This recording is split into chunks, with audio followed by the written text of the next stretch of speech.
Uh,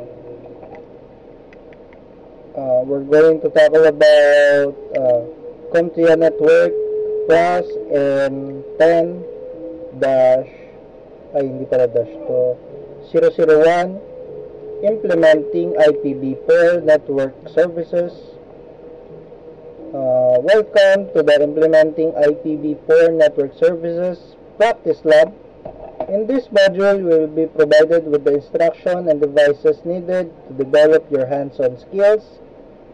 This implementation of essential Internet Protocol IP services is critical.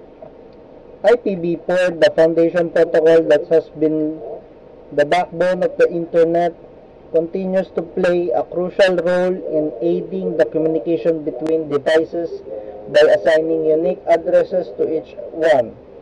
As the demand for IP addresses grew exponentially, the adoption of IPv6 became increasingly important to address the limitation of IPv4 and ensure the continued expansion of the digital infrastructure. Additionally, services like Dynamic Host Configuration Protocol or DHCP and Domain Name System or DNS enhance network functionality by automating IP addresses allocation and translating user-friendly domain names into numerical IP addresses respectively. What we're going the learning outcomes in the exercise 1, DHCP, exercise 2, DNS records, and the exercise 3 is IPv6 configuration. After this module, we should be able to install a DHCP server, configure and test the DHCP server, add a CNAME record, and enable CLAAC IPv6 addressing. Next. Tapos na natin to. Alam natin ito lahat. Ito, exercise 1. DHCP, Dynamic Host Configuration Protocol, automatically assigns addresses and related configuration information to devices with a network, eliminating the need for manual IP address configuration and streamlining the process of connecting devices to a network. In this exercise, you will install and configure DHCP server. The learning outcomes of this exercise 1 is install a DHCP server and configure and test the DHCP server. Task 1, we're going to connect to CWIN 11. Basahin natin muna ito. Task 1, install a DHCP server. The Windows Server DHCP server is a feature within the Windows Server operating system that automates the distribution and management of IP addresses to device on a network. In this task, you will install a DHCP server. Step 1, connect to ACWIN 11 and the command on the taskbar in the search bar. We're going to command prompt.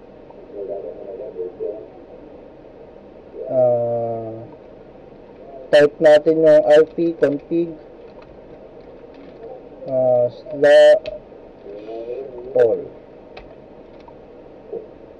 Yan. Labas lahat yan. Mga Ethernet natin. Note, observe the Ethernet adapter is not configured for dynamic IP addressing, but the Ethernet 2 adapter is configured for dynamic IP addressing or DHCP enabled. Yes. Ito. Ethernet 2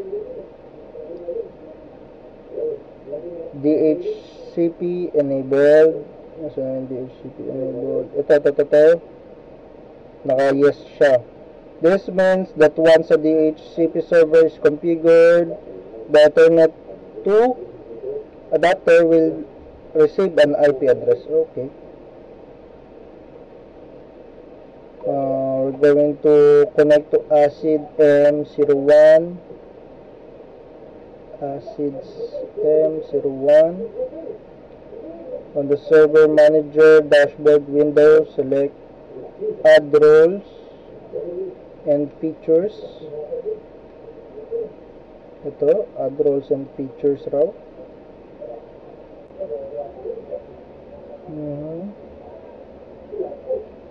And then we're going to click next. Next ulit. Next ulit.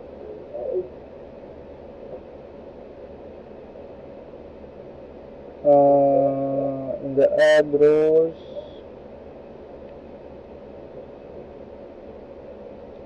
select the checkbox next to the DHCP server in the roles. Select the checkbox next to the DHCP server.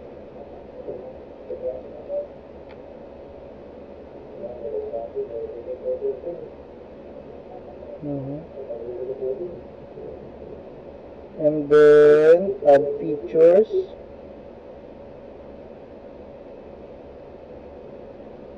And then we're going to click next.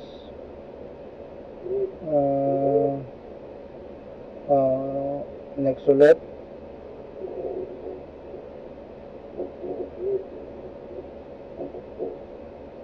Next ulit. Puro next to. And then install. Note, it will take approximately 3 minutes for the installation process to complete. We're going to close this. Ay, hindi pa pala. Kailangan natin mag-antay. Kailangan natin matapos bago natin i-close.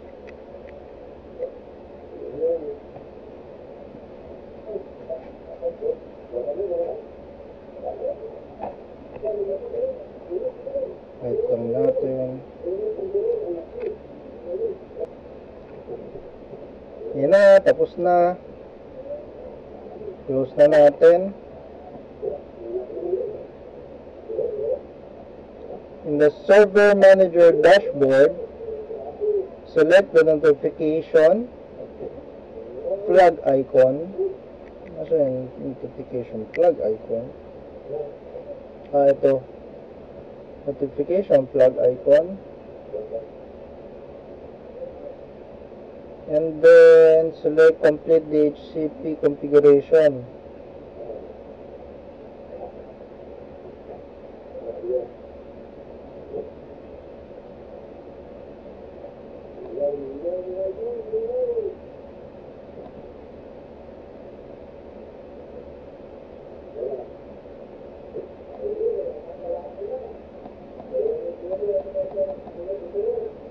Yun.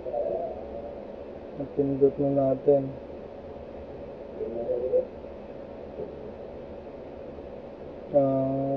We're going to next. Authorization. Note, creating a security group allows for effective delegation of administrative tasks. By assigning the necessary permission to the security group, specific individuals or teams can manage DHCP settings. In the authorization page, select commit. Commit. And then close.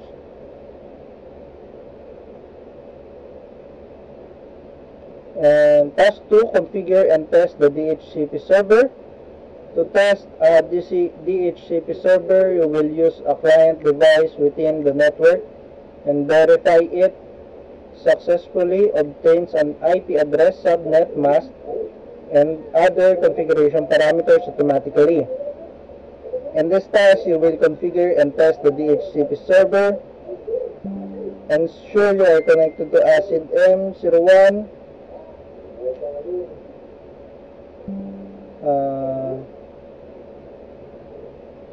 Nakakonektahan tayo. Okay. Click on the tools menu and then select DHCP. Select DHCP.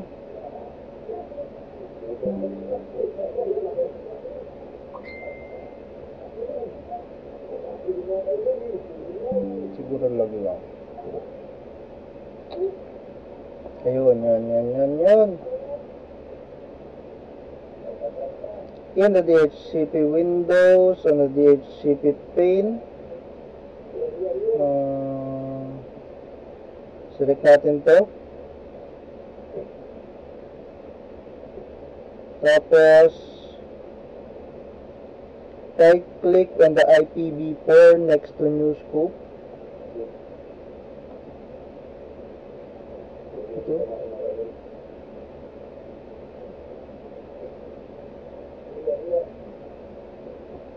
Tapos, right-click on IPv4, then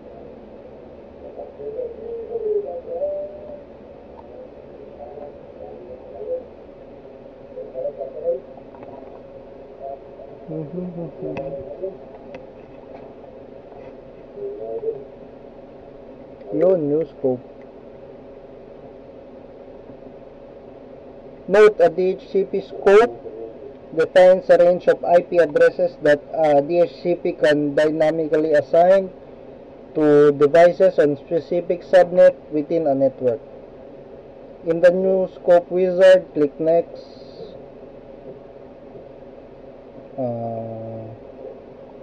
Name of the field is M12-scope.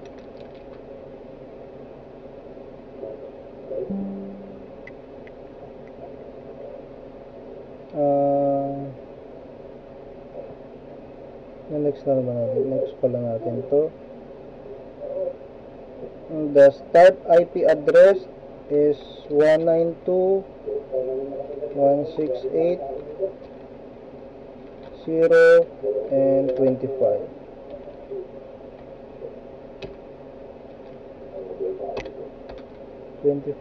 And IP address is 192.168.0.99.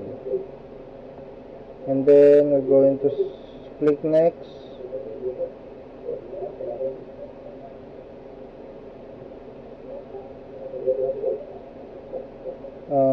Next ulit natin to, wala tayong gagawin dyan. Tapos next ulit natin to.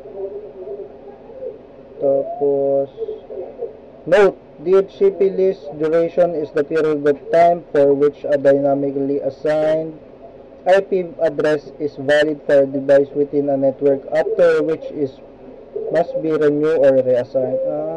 May time, pwede ka rin pala mag-timer, ganun. Next natin ito. Note, DHCP options are configured parameters such as default gateways, DNS servers, and subnet masks that a DHCP server provides to a client along with their dynamically assigned IP addresses. This facilitates proper network configuration. Okay. Type natin yung IP address 192.168.0.250. Then we're going to click add. Next natin to. And then next lang ulit natin to. And then next ulit natin to. And then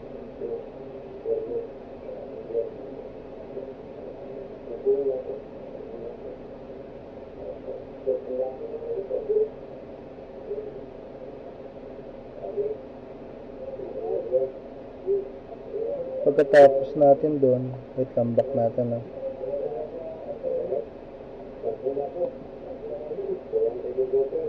low.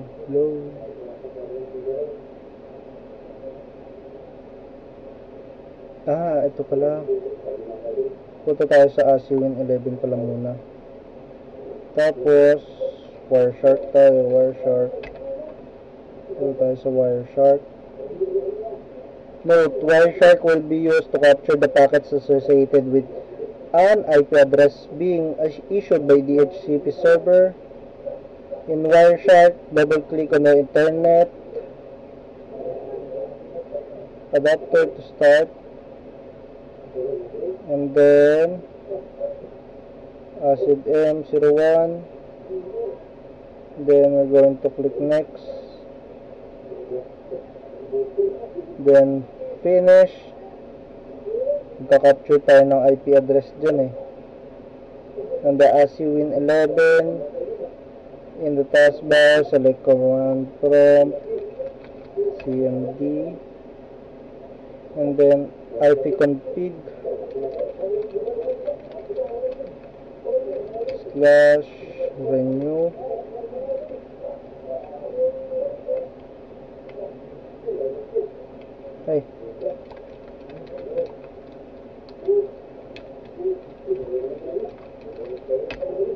tama na, ito Windows IP configuration. Yan na, lumalabas na sila.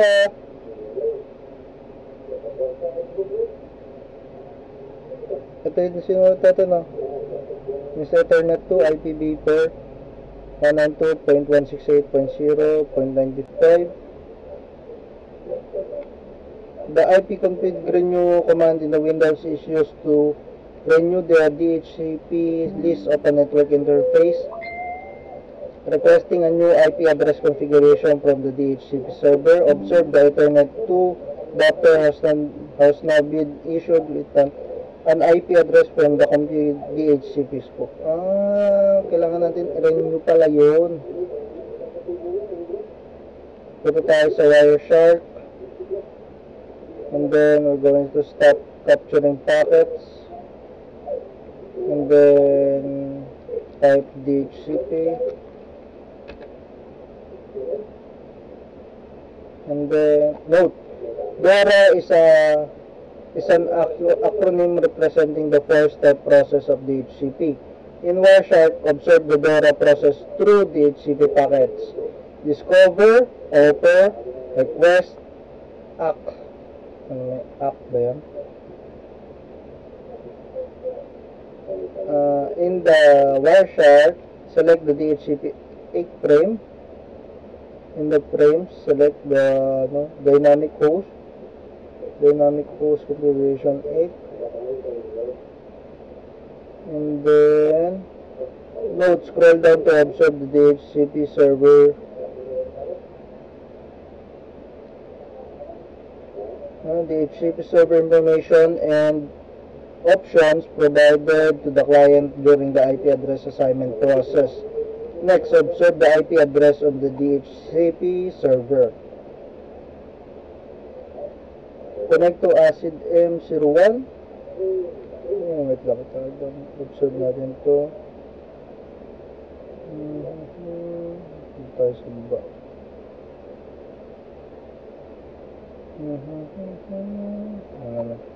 Dito tayo sa ACID M01, and then in the DHCP server, select IPv4, and then scope 192, double click row,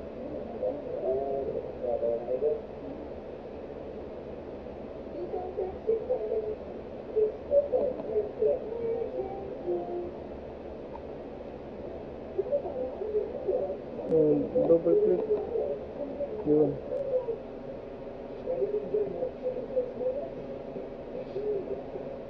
Address list,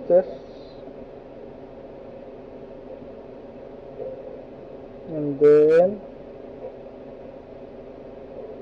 to ensure list is updated, you may select green circular update icon or in action pane. Select more and then refresh. Action pane, more action, and then refresh.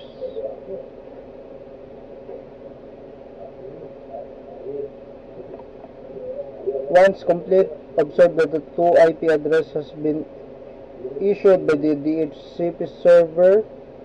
The second IP address is on ACID M01, which also have unconfigured interfaces. Na-configure na natin silang dalawa. Connect to ACID Win11, close Wireshark, quit without saving, then close the command prompt, close command prompt, and then next na tayo. Exercise 2, DNS or Domain Name System.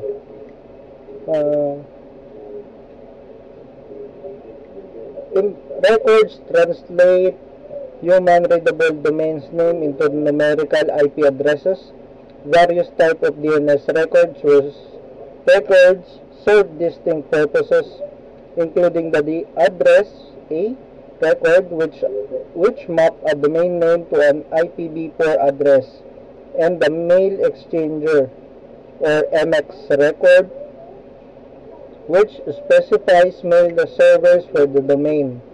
Other record types such as CNAME or canonical name, or text, TXT or text, and NS or name server provide additional information about domain aliases, text data, and authoritative name servers, respectively, collectively forming a comprehensive framework for efficient and accurate domain resolution. In this exercise, you will discover the DNS Server Manager on ACID C01. The learning outcomes is we should be able to add a CNAME record. Task 1. A CNAME or canonical name DNS record is used to create an alias for a domain, allowing it to point to another domain's canonical or primary name. This record is particularly useful when implementing services that need to be accessible under multiple domain names while maintaining a single point of origin. In this task, you will create a CNAME record ACID C01, and on the Server Manager dashboard, click on the Tools menu and then select DNS. Tools menu in the Server Manager and then DNS. And then double click ACID C01 and then double click forward lookup zones on the right pane. Forward lookup zone. Note, forward lookup zone translate human readable domain names to their corresponding IP addresses. Reverse lookup zone perform the reverse translation by mapping IP addresses to their associated domain name. Okay. Punta tayo dun. Ay, hindi pa pala. Hindi pala pwede. In the DNS server, DNS manager window, double click on aciblab.com.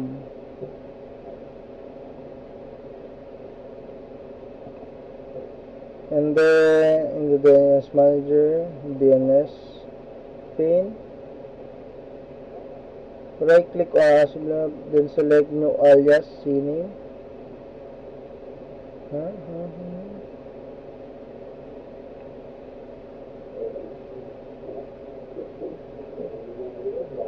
aciblab.com.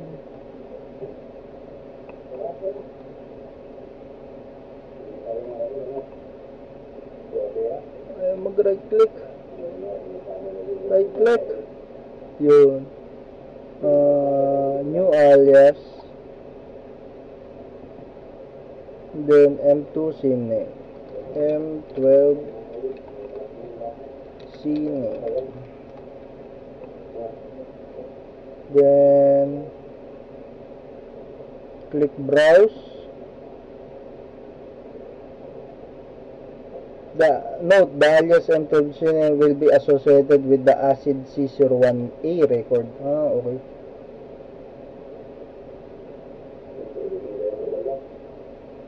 In the browse pop-up window on the records,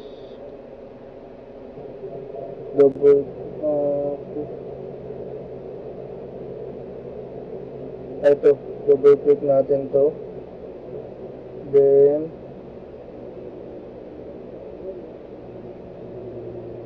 double click forward lookup zones, and then double click acidlab.com, and then scroll down, select acid C01, ito yan, okay, then select OK. Observe the new M12C name record that has been added to the acidlab.com forward lookup zone. Ito to. Oo nga, no? Tama nga. Ayan nga. Yung ginawa natin. Okay. Connect to ASIWin 11. Going to ASIWin 11. Command prompt. Then ping acid C01.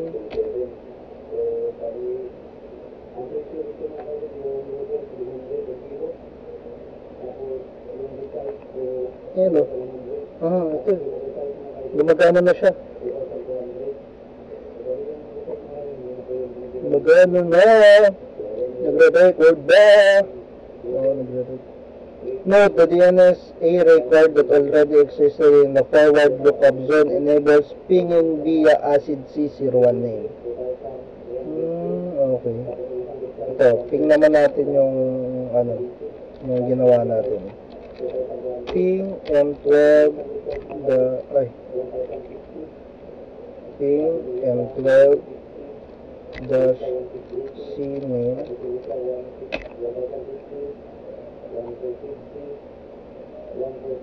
Diba? Gumagana rin siya. Nag-ping tayo. Note, the M12C name record which was added and is an alias for ACID C01 record enables this command to work.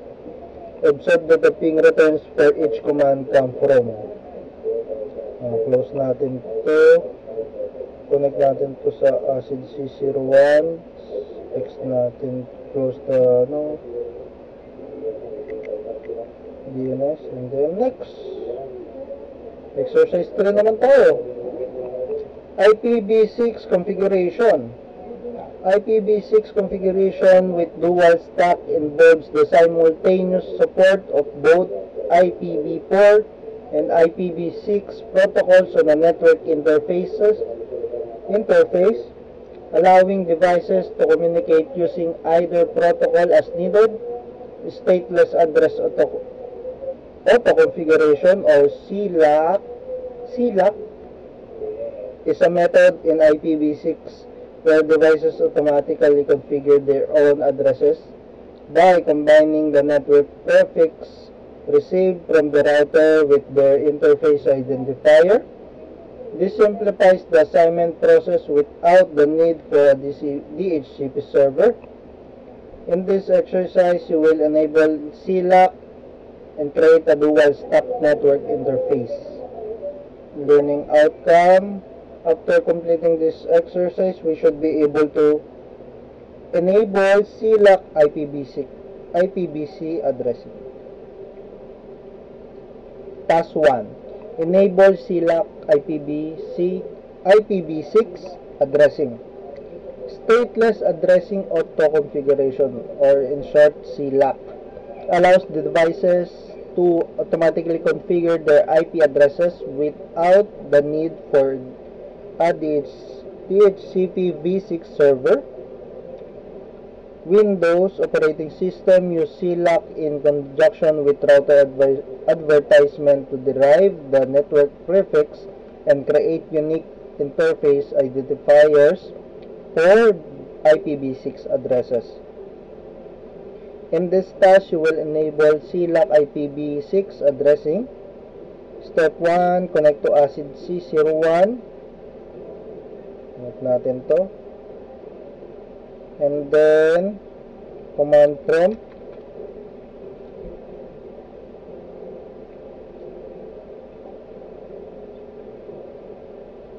ipconfig all.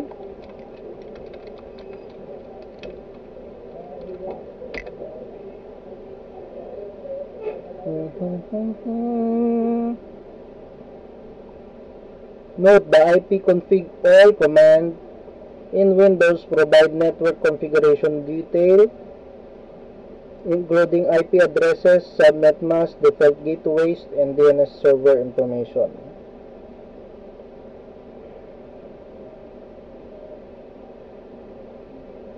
In the taskbar, select the network icon.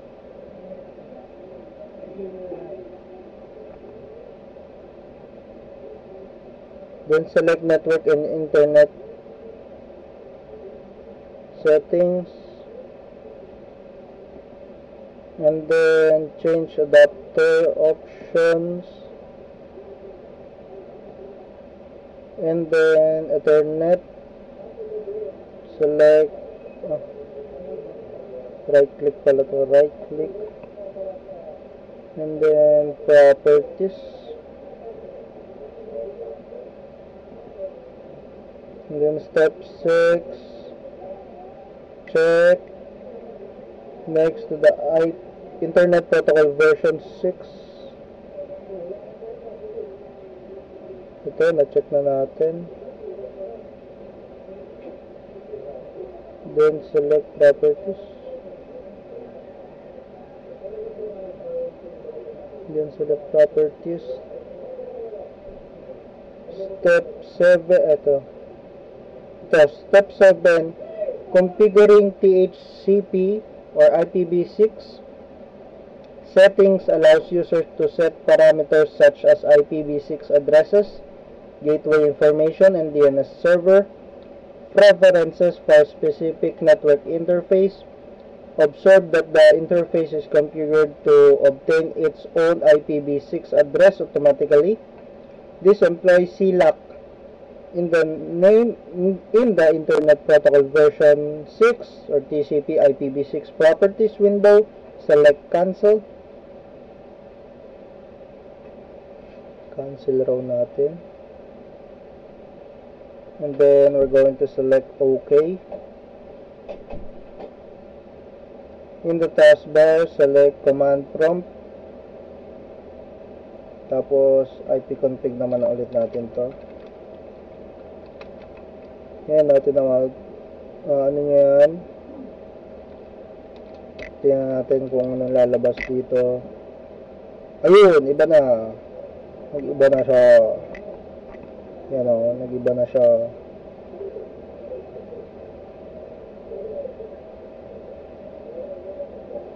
Observe the assigned link local IPv6 address assigned to the Ethernet adapter.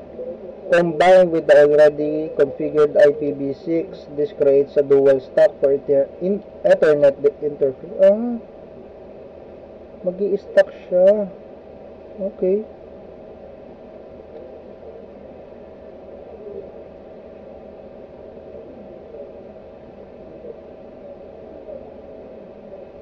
Nag-i-stack siya. Okay. Oh.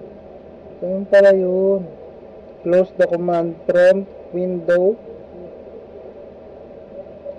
Close na natin to. Command prompt. Network collection. X na rin natin to. And then close the settings window. Tapos na. Well done, you have completed implementing IPv4 Network Services Practice Lab. In this module, you explored the implementation of IPv4 network services to include the installation and configuration of a DHCP, DCHP server, the the additional of DNS record to the DNS forward lookup zone, and creation of dual stack on the network interface. After completing this, we should be able now to install a DHCP server, configure and test the DHCP server, add the CNAME into the CNAME is the exercise 2, and enable CLAC IPv6 addressing is on exercise 3. Thank you and goodbye.